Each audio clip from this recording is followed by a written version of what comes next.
Sillies, it's me, Tamala Clover, and we have another episode of Trailblazers. My name is Lori Gabriel, and today we are talking about Carrie Fisher. So, Carrie Fisher is a multi-talented actress, best known for her role as Princess Leia in the original Star Wars trilogy. She did reprise her role in Star Wars Awakens, The Last Jedi, which was a posthumous release because she did pass on after that. And she did appear in The Rise of Skywalker, but they used unreleased footage for that role. So she was so powerful of an actress and an iconic figure that they did include her in The Rise of Skywalker. Carrie Fisher did do other films, including Shampoo in 1975, The Blues Brothers, 1980, Hannah and Her Sisters, The Burbs, When Harry Met Sally, Soap Dish, and The Women. She was awarded the Primetime Emmy Award for Outstanding Guest Actress in a Comedy Series for her performance in the NBC sitcom 30 Rock and the Channel 4 series Catastrophe. Fisher wrote several semi-autobiographical novels, including Postcards from the Edge and an autobiographical one-woman play, and its nonfiction book, Wishful Drinking. She wrote the screenplay for the film version of Postcards from the Edge, which garnered her a nomination for the BAFTA Award for Best Adapted Screenplay. Her one-woman stage show of Wishful Drinking received a nomination for the Primetime Emmy Award for Outstanding Variety Special. Fisher worked on other writers' projects as well. She was a script doctor. She typed scripts for Hook, Sister Act, The Wedding Singer, and many other films from the Star Wars franchise, which is incredible because not many people know about that part of her life, that she was such a good script doctor, that she was working on these very high-profile projects. Fisher was the daughter of singer Eddie Fisher and actress Debbie Reynolds. She and her mother appeared in the movie documentary Bright Lights, and it's a documentary about their relationship. It premiered in the 2016 Cannes Film Festival.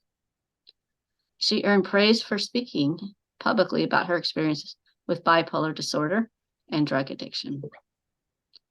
In 2023, she posthumously received a star on the Hollywood Walk of Fame. As a student at Beverly Hills High School, she threw herself into reading and writing poetry, some of which she would unveil in the 2016 memoir, The Princess Diarist. Acting, of course, proved impossible to resist. She was quick-witted and self-effacing, and everybody who's seen an interview with her would probably attest to that. Let's talk about Star Wars, though, because I think that's why a lot of people are here, and it's the gateway drug, if you will, into who Carrie Fisher is for many of us. Princess Leia may now stand as one of film's most seminal heroines, but Fisher didn't expect to land the parts, and it wasn't easy for her. She beat out Sigourney Weaver and Jodie Foster for the part, both of which are phenomenal actresses. Her big break came with the stipulation that she had to lose 10 pounds before filming, which to me is kind of crazy because she just always looked amazing. I can't imagine 10 pounds would make any difference on that. Though she occasionally clashed with director George Lucas, Fisher still managed to put her stamp on the role by embracing the princess's strong-willed personality and refusing to be just another damsel in distress. Fisher helped to create a lasting role model for little girls out of a part that could have been pure fluff. The role grew with Fisher, and she always had an opinion when it came to Leia's development, decrying the return of the Jedi metal bikini, much to the dismay of many fanboys and girls alike. Offering words of wisdom to the Force Awakens female lead Daisy Ridley, Carrie Fisher was open about her struggle with bipolar. This to the chipping away of the illness's stigma. And there are several quotes that she has about this. She says that, or said, losing your mind, which is what happened, is a terrible thing.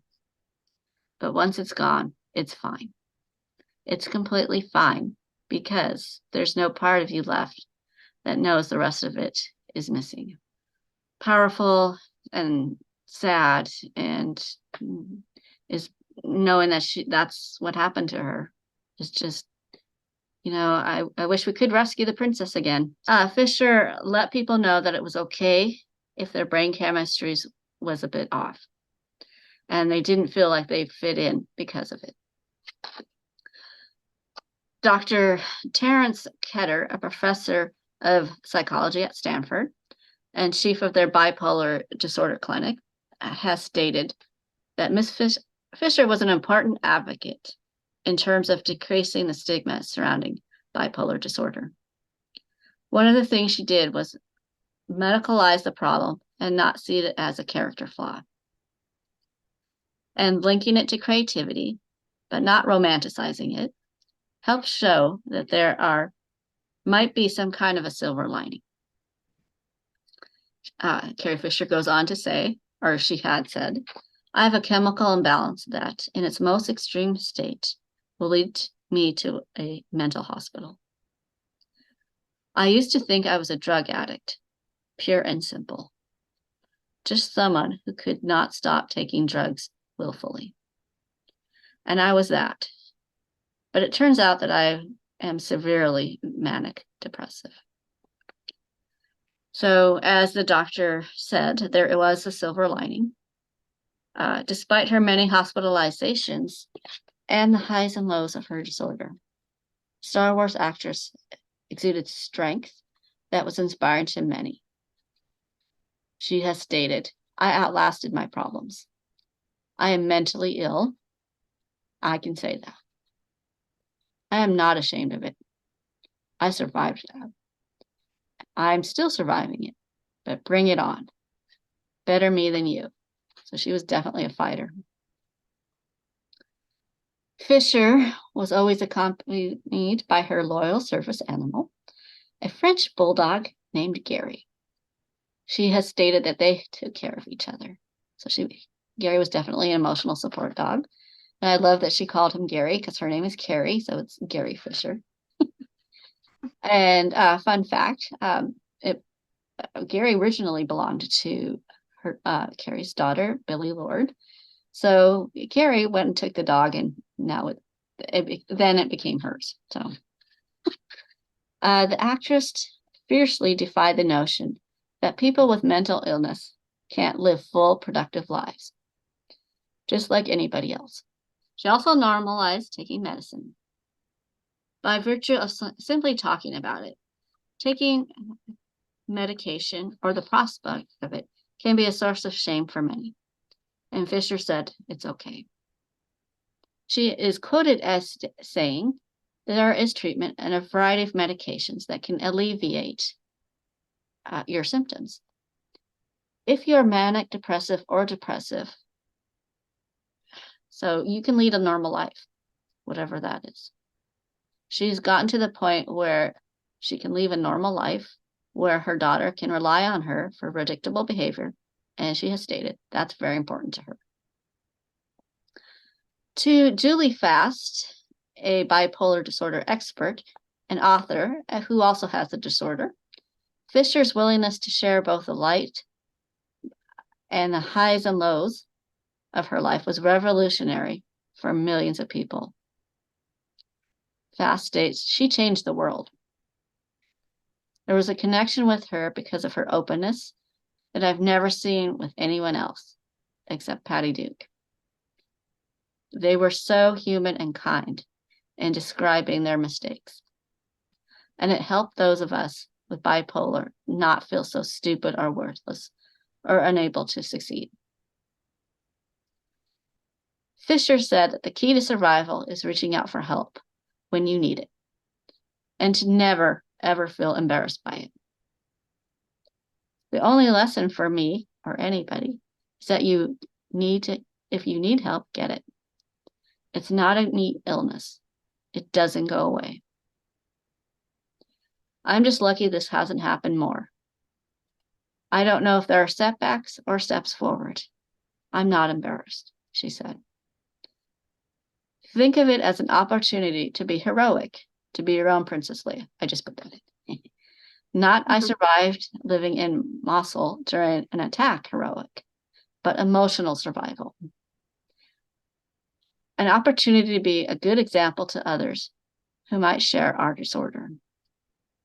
That's why it's important to find a community, however small, of other bipolar people to share experiences and find comfort in the similarities. Okay. So Carrie Fisher led an exemplary, wonderful life, but she also probably suffered quite a lot. So, even people that are very successful who've made it, they are still human. They still struggle. They still have challenges. Not all of them are known, but she was brave enough to share some of hers with us. The fact that she became such a beloved character and icon for many people, children, adults, and we still remember her as our princess, just shows just the strength of character she has or had. And she was willing to put her life on display like that. I remember when I first watched Star Wars: A New Hope, just being enthralled with her ability to take charge of a scene. She's the one that actually ended up rescuing herself. She took a gun away from Harrison Ford and started shooting at the stormtroopers. She was the one that knew where to go to get out of the ship, to go across the bridge. For a little girl, it was very liberating to know that, this character could take care of herself, and maybe I could too. I feel like not a lot of people really understand the significance of the Princess Leia character. She meant a lot to me, and I know she meant a lot to a lot of other people. Star Wars was one of those movies that really changed my life. It's one of the first inspirations I had to become a filmmaker. It was just so adventurous, so unique, and it had this relatability to it because all these characters were flawed and they all had to work together to solve a problem in space. And as the movies progressed, you find out that her dad is Darth Vader, which that is just an insurmountable challenge to overcome or to deal with or to grapple with. So even in Star Wars, they had very difficult relationships with people. Carrie Fisher in her early life did have a difficult relationship with her mother. I've seen interviews with her where she was just so funny, like I couldn't stop watching her. I didn't even care about the other people on the stage. Like she just had this ability to let everybody into her life. And I'm very grateful that she existed and that she really took on that role of Princess Leia. I think that's beautiful. And I'm so glad that so many young girls had her as a role model, because during the time that she first was Princess Leia originally, there didn't seem to be too many strong female characters that you could look up to. And hers is, I think, one of the better ones because in a thing where it's almost the lone hero trope, her character focused on bringing people together and empowering them to believe that the impossible is possible.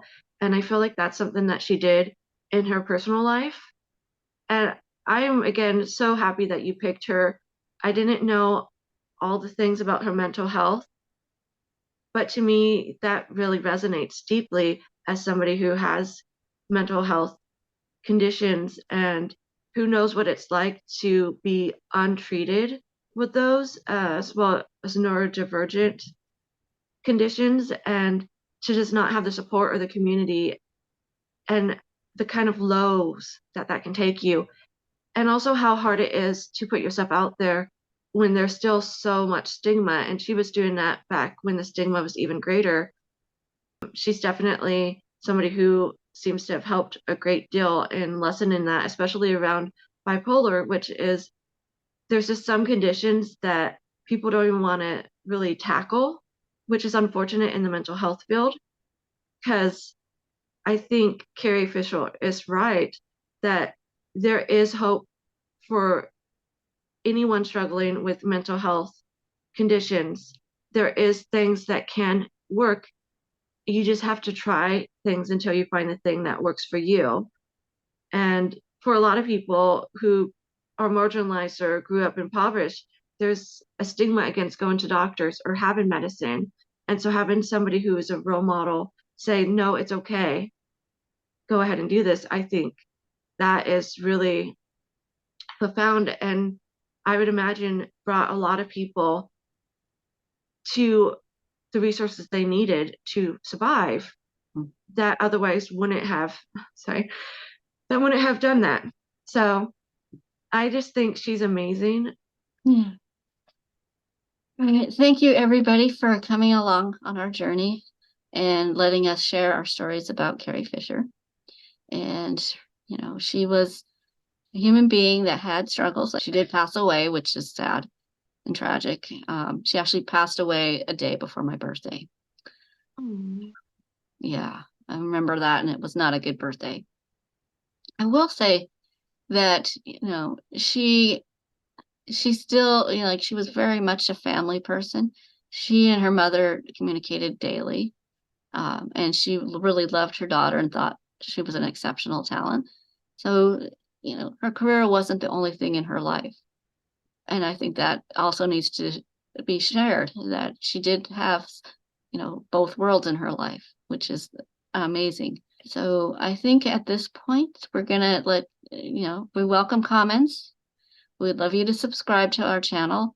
Let us know, what you liked about it and what you would like to hear more about. Go ahead and, just stop by and say hi. All right. I just want to say, as somebody who has overcome the odds for what was assigned to me by circumstance, including mental health, that it really does get better. I think Carrie Fisher demonstrates this, that these things can be managed. I don't want to dismiss how much work it takes and how hard it is, but I'm here, she was here, and you're here. All right. Awesome sauce. All right.